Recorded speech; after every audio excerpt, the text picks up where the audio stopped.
Welcome back to our file learning channel. Learn with Shifa786. Today we are going to learn something very exciting. Addition. Addition means putting numbers together to make a big number. Let's learn with an example.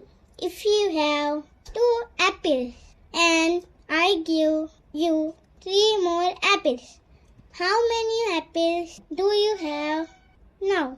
Yes, you have 5 apples.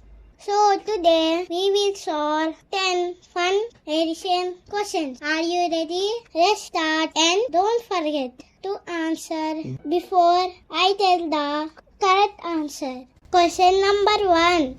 12 plus 5 is equal to.